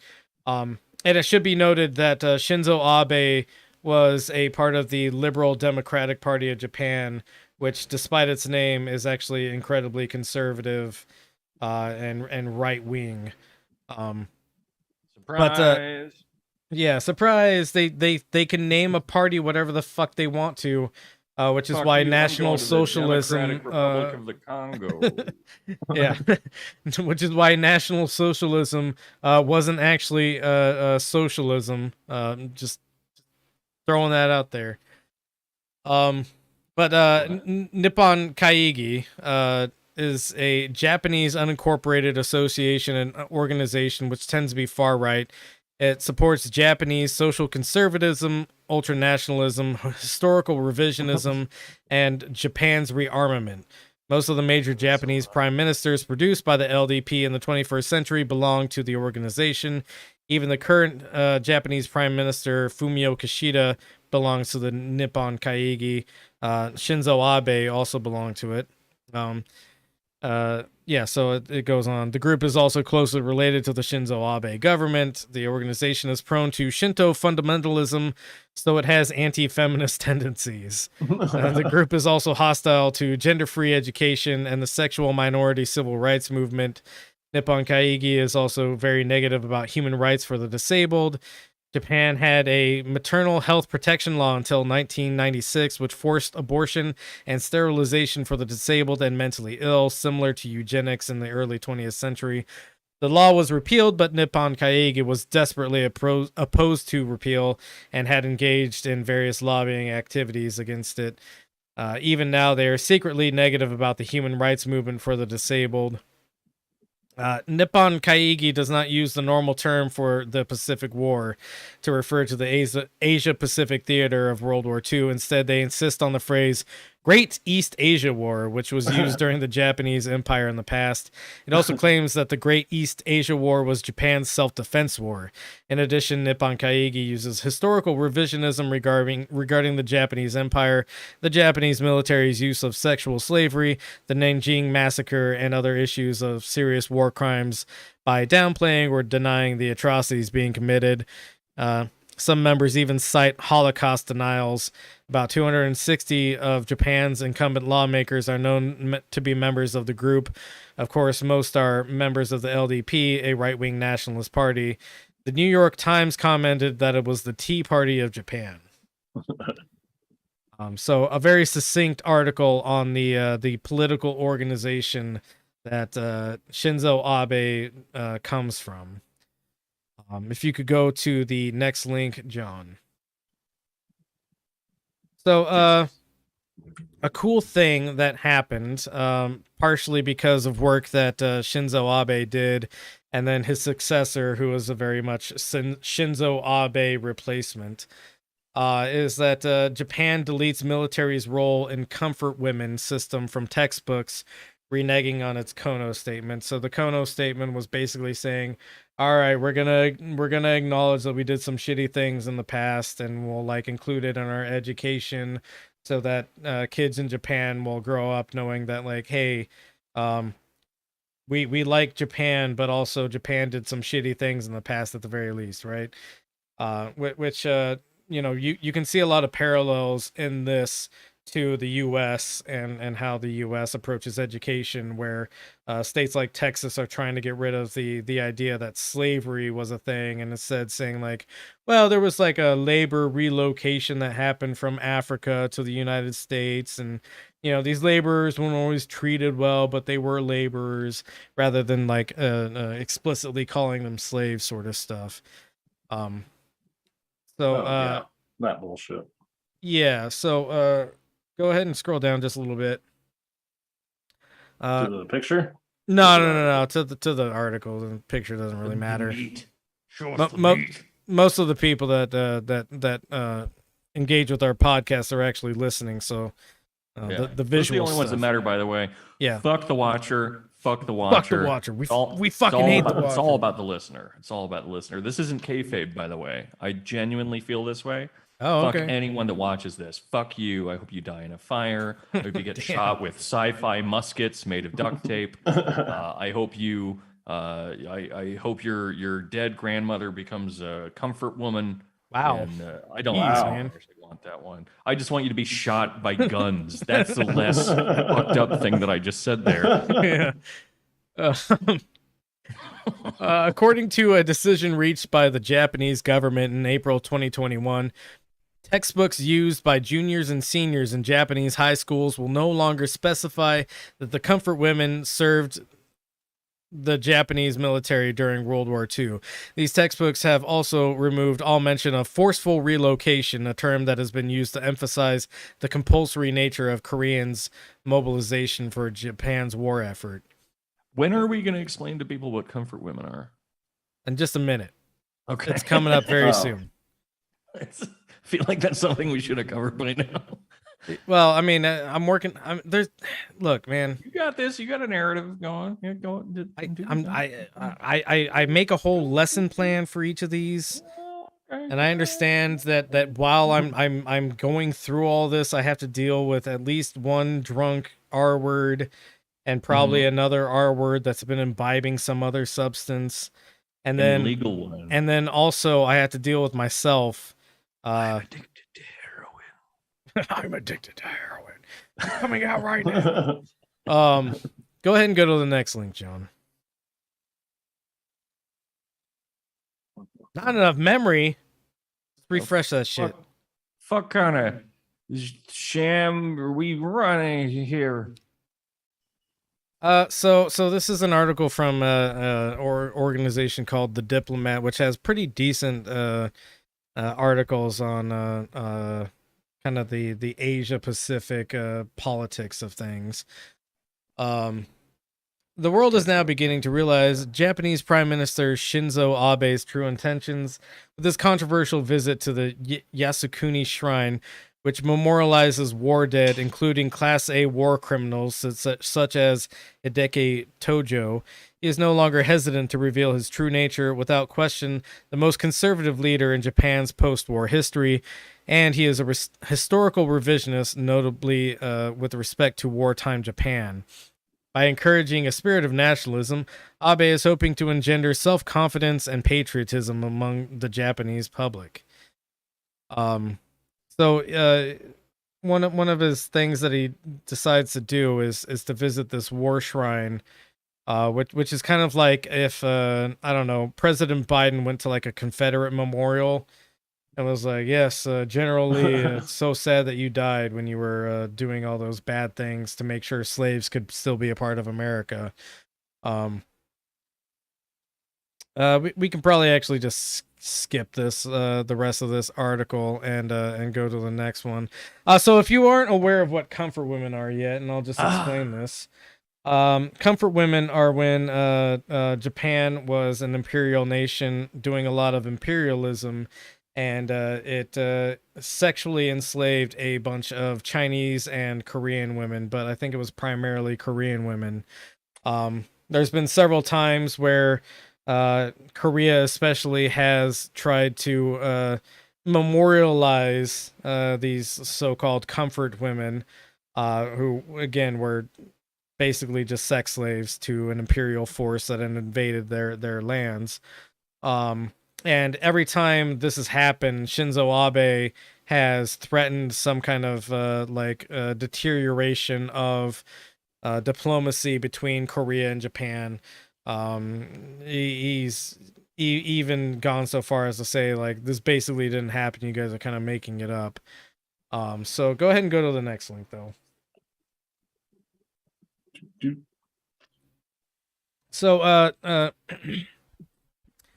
Shinzo Abe actually has like a political legacy, which is his grandfather, Nobusuke Kishi, was an alleged war criminal that managed to squeak by through all of the like legal proceedings, and then ended up becoming Prime Minister of Japan at a point.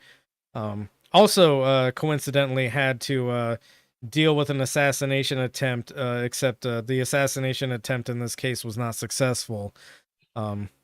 Yeah, I'll also point out that, you know, much like the Nazis coming over here in order to join our, JPL and things like that, when we ended up taking over Japan, fundamentally the same thing happened with a lot of their leadership, except they didn't have like Nuremberg trials per se. And so, for example, one of their great war criminals actually went on to become the ambassador to Japan for the U.S., and then we ended up installing him conveniently after that as their finance minister, which was one of the most powerful ministries in the country. So just, that kind of shit happened a lot with Japan, where we kind of like washed people and then put them back in power. Well, and that happened a lot with Germany also. Yeah, but at least we, fair. you know.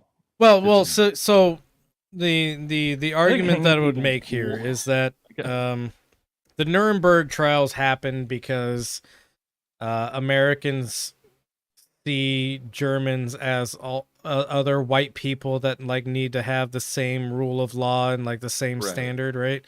And a lot of what happened with Japan, because Germany wasn't really barred from having a military ever again, right?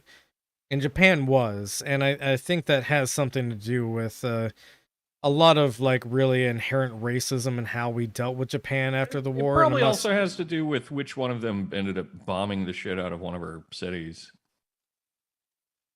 Oh, well, I mean, yeah. It doesn't help that Japan like also directly attacked the U.S., but you know, there's a lead up to that We it wouldn't makes want them sense to that get- Japan would do that. Go ahead.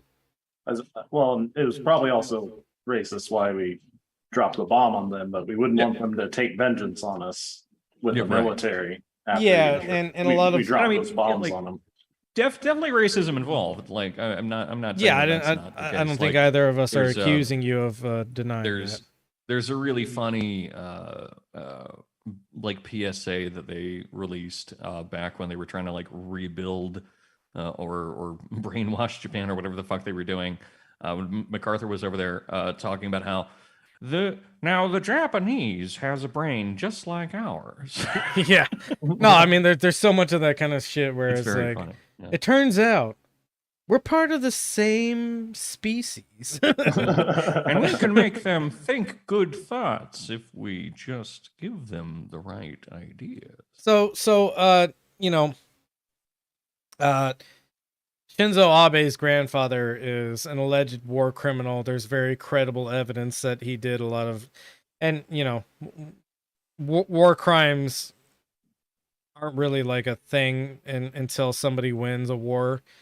So America, of course, committed a bunch of war crimes during the war as well. Whatever.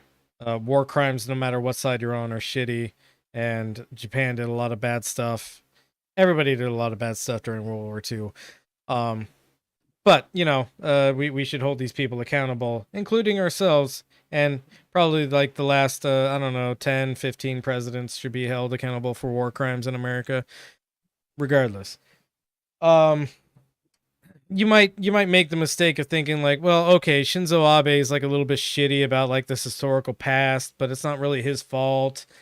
Until you read about his relationship with his grandfather, which is basically trying to whitewash everything and being like super proud and constantly bringing him up in speeches to say that he's a really cool guy. Unfortunately, it appears that John has reached the end of his Wall Street Journal readership, but I'll go ahead and give a synopsis of this. Basically, Shinzo Abe constantly cites his grandfather as being an inspiration to him. Again, his grandfather being an extreme right-wing nationalist who, you know, we're talking about like a decade or two after Japan has done all these horrible things, all these war crimes, the comfort women thing, which was sexual slavery. His grandfather like participated in all these things, orchestrated a lot of these things, and then like less than 10 years later is like denying that they ever happened. And Shinzo Abe kind of like worships this fucking guy. So it's a little bit deeper than like he's just a little bit shitty. Shinzo Abe is a person who probably agrees with this in private, and then publicly just kind of has to like hand wave these sort of things away. Go ahead and go to the next link. Why are your computer so forgetful? Yeah. I have no idea. Get some fucking RAM, homie. Should have So plenty of RAM. these are the other thing is like, all right, is Shinzo Abe supposed to take you know, the lashes for what Japan did during World War II? Some people might be able to make the argument that like, look, it's not really what he did or anything like that. He's just inherited this political state and it did some bad things in the past. Why should he be held accountable for those? then we move into things that Shinzo Abe actually functionally did during his time as prime minister, which is he instituted a state secrets bill, and the state secrets protection bill will punish leakers with up to 10 years in prison and a 10 million yen fine. Thousands in Tokyo. This is from 2013. Thousands in Tokyo protested last week to oppose the state secrets protection bill in fear that it will allow the government to hide information from them. The bill, created by the Liberal Democratic Party, seeks to impose stricter penalties on those that reveal state secrets. Defense, diplomacy, counterterrorism, and counterespionage are the 4 categories that would be classified as state secrets. How do you define something like diplomacy as a state secret? I have no fucking idea. The others, some might be able to make arguments for, but I think all of them should be public knowledge, more or less. Actually, I think they should all be public knowledge. I think at best a strict cool off time. Yeah, like give it a month or two, and then like you gotta tell us what you've been up to. Yeah. Basically he instituted this massive news censorship bill, and then what he did on top of that was he took a bunch of like his weird Nippon Kaigi advisors and stuff like that, and put them in like prominent roles in news media, so that they were like constantly they were like state installed Tucker Carlsons, basically saying like, look, whatever the conservative government does is actually good for us, and you should just trust them on these sort of things. So really not much different than our media operating, but these were actual state installed media operators. So yeah, just a real shitty guy, and I say all this understanding fully that there's a lot of parallels between this guy and someone like our current president, or like the last couple of presidents we've had, who all have this adversarial relationship to public knowledge of like what the state is up to. Biden is pursuing Julian Assange for revealing state secrets, all the same as the last couple of presidents before him. Yeah, but like all the Democrats, he's really good at like finally getting the guy we're after. Like Obama ended up getting Osama bin Laden, and Biden got Julian Assange. Yeah. Republican can't do that.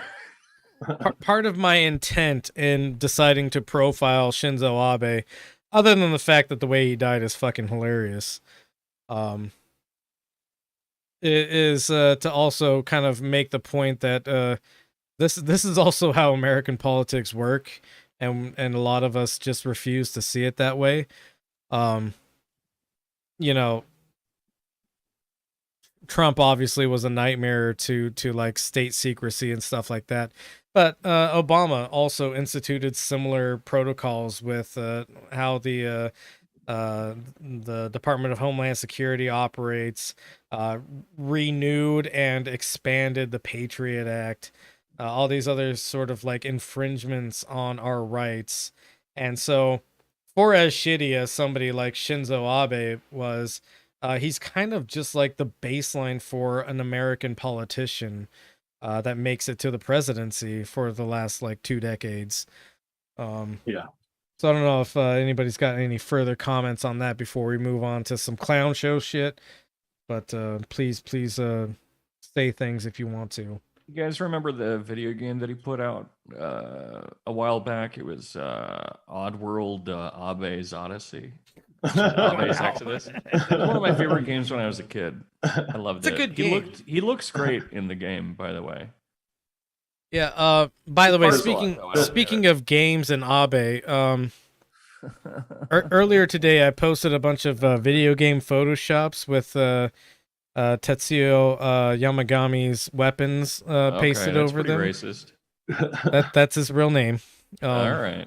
Okay. and that's gotten not as many likes as it should have, honestly. So Yeah. if you're listening, if you're viewing, go to my Instagram page and click like on my cool memes. Yeah, you guys made him cry. Yeah, yeah. I should feel better about what I did for like a half hour today. You spent a half an hour on that? Well, I made a couple Yeah, of memes. good, you know? boy. I made a couple of memes, dude. Fuck. anything that takes longer than 30 seconds, I refuse to post. That's not true at all. I know that's not true. I've seen you make memes. You spend some time. Don't try to act all cavalier about it, like, oh yeah, the memes just fall out of my head. I don't know where they come from. No, you spend They time. do. I'm stupid. I have a hole in my brain. I'm so stupid. I can't even read. That's true.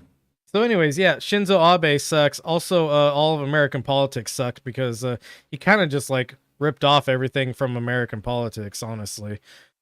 Sorry, if you said something, I'm not. I'm sorry. You'll have to repeat it. I'm installing Oddworld.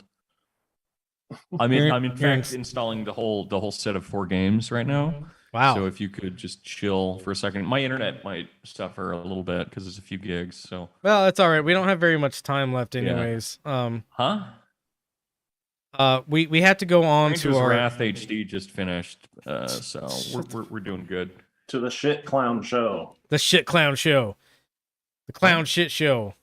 Oh, okay, yeah, It's a great level. So ignoring this demon with business briefs at the very top, Oh, Boris Johnson's resignation. What is going on in UK politics? hell yeah. Emily in the chat says, TBH, I didn't hear the news, so the meme didn't make sense at the time. Yeah, that's fair. Fair.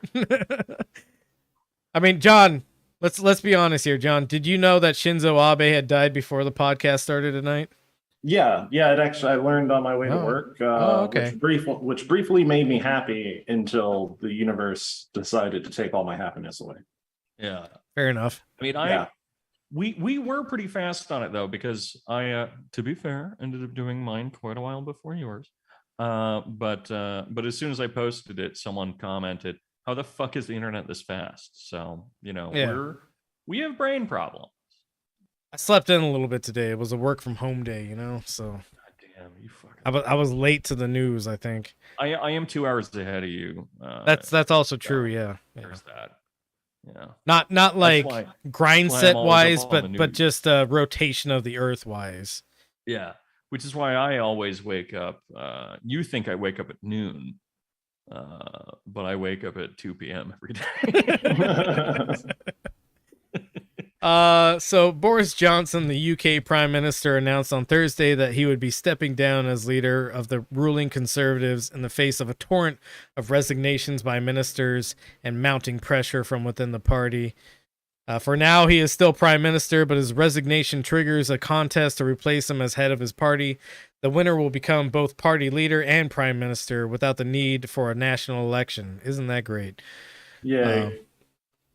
Go ahead and go down there. There's a point that what caused this? Oh hell yeah! What caused the crisis to erupt? This is hilarious. A man named Chris Pincher. Hold That on. last hold on. name is going to Okay. come in handy later. Yeah. You need to say his name appropriately. You're saying Chris Pincher, which I understand. It makes sense because that's what it would. That's how an American would say it. It's Chris Pincher. It's like someone who pinches Chris's. Oh, okay, yeah. He's a Chris I thought you were just going to say it's actually pronounced Chris Fondler. It's Chris Pincher. It's Chris Fondler. It's Chris fucking Pincher, mate. It's Chris gonna glass your face. Oi, oi, oi, oi, oi. No, that's an Australian thing, isn't it? Yeah, you deviated a bit I there. don't talk to these people. Chris Pincher was appointed by Johnson as Deputy Chief Whip, a senior role involved in maintaining the discipline among fellow Conservative MPs. He resigned last weekend after being accused by 2 men of drunkenly groping them at a private members club in London. Johnson Oh my had promoted goodness. Pincher in February to the position, which comes with a pastoral care responsibilities for colleagues. The Prime Minister declined to suspend Pincher from the party. Pressure began to build after 4 more allegations were reported in the Sunday papers, including accusations that he had groped 2 conservative MPs. Pincher has denied the allegations. Johnson apologized earlier this week after it emerged that he had been briefed that Pincher was the subject of previous sexual misconduct complaints before he appointed him. The Prime Minister said he had forgotten. Well, mate, I forgot that he had all these allegations against him, and I'm very sorry, but yeah, I don't know. So, question here, and this is going to define a lot of my life going forward, I think. But do we live in a world where nominative determinism is real, where it's because there's a man named Chris Johnson, and someone named Pincher, that they necessarily, because of their names, had to get into some kind of weird sex scandal? Is that what's happening here, or am I a schizophrenic who's living in a simulation? I mean, both. Yeah, why can't both be true? Yeah. Also, I think Johnson only became a term for penis like after the name Johnson, right? So he's not older than the name Johnson. No, but his name is older than like it being a term for penis. I think. But we're not. But I mean, nominative determinism isn't necessarily going to. That's not going to. Well, what I'm trying to suggest to you who exist outside of that context. What I'm trying to suggest to you is that this actually goes deeper than you think, and you should be more schizophrenic about it. Where maybe enough Johnsons were showing their penis so many times that Johnson became synonymous with penis, and then now that penis is synonymous with Johnson, Johnson can't help but be like a penis pinched by Pincher, you know? That's good. That's very good. I went deep on that one. You know what I mean? Johnson penis. You get it later. What do you mean? So John, go ahead and skip a link. We'll go back to the link between, but Dorian really wanted us to watch Boris Johnson's resignation. We still logged into the accounts that have ads? We don't. I don't know. I literally got the premium for the purposes of the podcast. Oh, and you know what? This is where your money goes when you donate to the Benzo Rehab Dungeon. Our absolute refusal to use subscriptions. The best producer that a podcast has ever had. So, funny thing, I generally use on a different window, a window that signed into the Benzo Rehab's YouTube page. But I just assume that the one for the show is signed in because of the other accounts it's signed into. So that's my fault. You know, maybe if, and I'm just throwing this out there, but maybe if we didn't show up like 5 minutes before we started recording, and we could like hammer some of these details out. And look, it's 15 minutes early to work. Yeah. 15's pretty generous. Let's be real here. The reason I'm on this podcast has nothing to do with my credentials or our friendship. It has to do with my chaotic neutral character. And if I were to prepare at all for the show, my charm would evaporate. Yeah, sure, man. Yeah. Anyway, the reason that I sent you this link before the show is the only research you did was find this link of Boris Johnson's resignation. Yeah. But the reason that I wanted us to watch this is because it just establishes again that Boris is much like Trump in the sense that he's just the queeniest fucking guy in the universe. And I fucking love it. It's so fucking funny to me. And the fact that conservatives love this kind of man is just, I mean, number one, again, proof that this is the fault of white women. but also just awesome. It's just, I mean, we already know that a lot of people who are conservatives are that way because they're like closeted, this or that. So, I mean, it would make sense that they'd be trying to put one of them in power. But yeah, anyway, it's very funny to me how fucking. All right. How Well, mushy John, people's go ahead and unmute the video before you start playing it. Yeah, I caught that. And now play it. Thank you. It is clearly now the will of the Parliamentary Conservative Party that there should be a new leader of that party and therefore a new Prime Minister. And I've agreed with Sir Graham Brady, the chairman of our backbench MPs, that the process of choosing that new leader should begin now. And the timetable will be announced next week. And I've today appointed a cabinet to serve, as I will, until a new leader is in place. So I want to say to the millions of people who voted for us in 2019, many of them voting Conservative for the first time, thank you for that incredible mandate, the biggest Conservative majority since 1987, the biggest share of the vote since 1979. And the reason I have fought so hard in the last few days to continue to deliver that mandate in person was not just because I wanted to do so, but because I felt it was my job, my duty, my obligation to you to continue to do what we promised in 2019.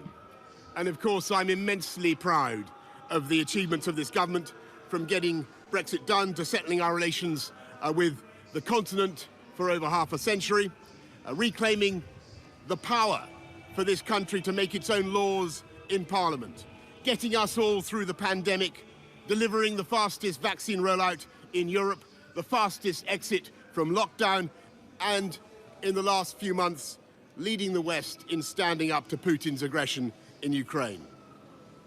And let me say now to the people of Ukraine that I know that we in the UK will continue to back your fight for freedom for as long as it takes.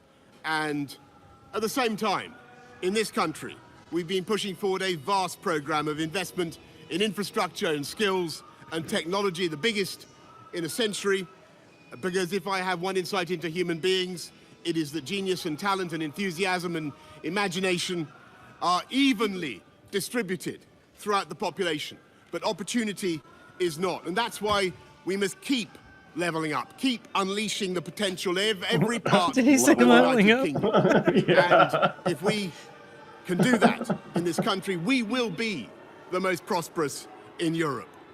And in the last few days, I've tried to persuade my colleagues that it would be eccentric to change governments when we're delivering so much, and when we have such a vast mandate, and when we're actually only a handful of points behind in the polls, even in mid-term after quite a few months of pretty relentless sledging, and when the economic scene is so difficult domestically and internationally. And I regret not to have been successful in those arguments, and of course it's painful not to be able to see through so many ideas and projects myself. Can you But pause as real we've quick? seen, at Yeah. Westminster, I don't think this guy has a soul, man. I really wanted to work things out with my ex, but you know, I was trying really hard, and she's just a giant bitch, and she's a fucking psycho, man. And you know, like it was pretty tough at home, you know, like we didn't have a whole lot of money and stuff, and she just didn't fucking understand that, and so she was just, you know, she was fucking nuts, and she was so fucking crazy, and I, you know, maybe we didn't have to break up, but she's just fucking nuts, and I didn't want to do it, but you know. Yeah, so this guy is He's going also through what should be considered like the worst moment of his life politically and personally to some degree, because like, you know, this is his career.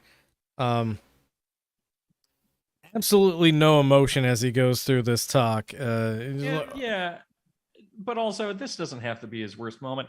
This just means that he's going to enter into the private industry world, and he's going to make way more money. Yeah, And you're then right. he's gonna Which look is at less. which is why I'm pointing this out, is because what should be like a major defeat for this guy, if he was a genuine person trying to achieve some goal politically, is really just him being like, all right, well, game's up, and I've got to go on now to the private sector, this, that, and the other, mate. See you around, have a good time. but while just being extraordinarily catty to everyone in his party. Yeah, right. It Yeah. continues, but it's a little understated, but I still find it. Yeah, very well, he ends up getting more into it, I think, because he says something about like the herd later on. yeah, The herd. Anyway, Go ahead and continue playing it. The herd instinct is powerful. When the herd there we go. moves, Oh, there it goes. it moves. And my friends, in politics, no one is remotely indispensable. And our brilliant and Darwinian system will produce another leader equally committed to taking this country forward. Oh, way to start sounding like Hitler. All right. Was like, all right there. The Ubermensch will provide. I'll guarantee you. Tough times, not just helping families to get through it, but changing and improving the way we do things, cutting burdens on businesses and families, and yes, cutting taxes, because that is the way to generate the growth and the income we need to pay for great public services. And to that, All right, can you new pause real leader, quick? I say, Yes. There is nobody. Well, never mind. There are people stupid enough to believe that cutting taxes is actually how you pay for public services, but that's not how it fucking works at all. Well, see, what happens is when you cut taxes, that means that every dollar spent contributes less to taxes, but this frees up more money to be spent, and so you expand on that lesser return. And that's actually what's best for public services, which come from taxes, is where you deplete like the dollar per amount that you get back when somebody spends something, but you like slightly increase the amount of money that people are spending. That's just good tax policy. This is like R-word British Reaganomics, essentially. Continue playing. whoever he or she may be, I say I will give you as much support as I can. And to you, the British public, I know that there will be many people who are relieved, and perhaps quite a few who will also be disappointed. And I want you to know how sad I am to be giving up the best job in the world. But them's the breaks. I want to thank Carrie and our children and all the members of my family who've had to put up with so much for so long. I want to thank the peerless British Civil Service for all the help and support that you have given our police, our emergency services, and of course, our fantastic NHS, who at critical moment helped to extend my own period in office, as well as our armed services and our agencies that are so admired around the world, and our indefatigable Conservative Party members and supporters, whose selfless campaigning makes our democracy possible. I want to thank the wonderful staff here at Checkers, here at number 10, and of course at Checkers, and our fantastic prop force detectives, the one group, by the way, who never leak. What? Above all, Jeez. I want to thank They're not you, leakers. the British public, for the immense privilege that you have given me. Yeah, And I want you to know can skip the that last, from like, now on, Yeah. minute. Yeah, no longer necessary. Well, if they just didn't have such heads with thinking, you know, and if they didn't do poopity poopity poo. He's a funny man. I almost heard what you said, but you're very quiet now all of a sudden. Shut up, Mike. There we go. That's better. All right. Well, swallow the microphone. yeah, you don't actually have to do that. You probably just need to turn up your gain or something, or maybe like talk more clearly. I don't know. So we have this dork ass nerd retiring to private life so that he can make more money. After doing a bunch of like incredibly damaging things to the United Kingdom and its economy, and like by economy I mean like the real bread and butter issues of like people not living in absolute austerity. But Very but cool guy. mostly the problem of just getting his hair all over everyone's sweaters. Yeah, I mean, he does look silly when his hair is blowing around. I honestly think that his hair is like an intentional aspect about him to just like detract from like all the other stuff so that people are just like, his hair's so stupid, right? Rather than like taking a more nuanced critique of him, he just has stupid hair as like a distraction. It worked for Hitler, okay? Yeah, no, it did work for Hitler. He's taking on Hitler's like not mustache, but like general hair philosophy, which is if I look stupid, nobody will take me seriously until it's too late. It worked for Shinzo Abe, okay? It worked for Donald Trump, okay? It worked for Barack Obama, okay? All of them have stupid hair. So we have one last L that we have to take a look at before we go, and that's Elon Musk tries to walk away from Twitter deal again. Go ahead and go down to the body of the article. Elon Musk will try to bail on his $44 billion agreement to buy Twitter, claiming that the social media company hasn't met its contractual obligations according to a statement filed with the U.S. Securities and Exchange Commission. This could set up a massive legal fight between Musk and Twitter, with the Delaware court as the deal's ultimate arbiter. Basically, Musk is claiming that when he signed the deal to buy Twitter, Twitter wasn't being honest about how many bot accounts there were on the platform. Something that wasn't really like noted in the deal to begin with, but it's what he's trying to use to get out of it. Even if he like gets out of the deal, he'll probably owe Twitter at least $1 billion because he like promised them that much at the very least, regardless of whether or not the deal went through. And a court in Delaware, which is Joe Biden's hometown, is going to decide whether or not Elon Musk is contractually obligated to fulfill the purchase, or if he can actually back out of it and then like pay some kind of damages to Twitter instead. But to everyone who was like cheerleading Elon Musk, this includes Tim Pool, who I think earnestly thinks Elon Musk is going to save Twitter somehow. This includes Dave Rubin, who I think is like hoping Elon Musk will save Twitter somehow.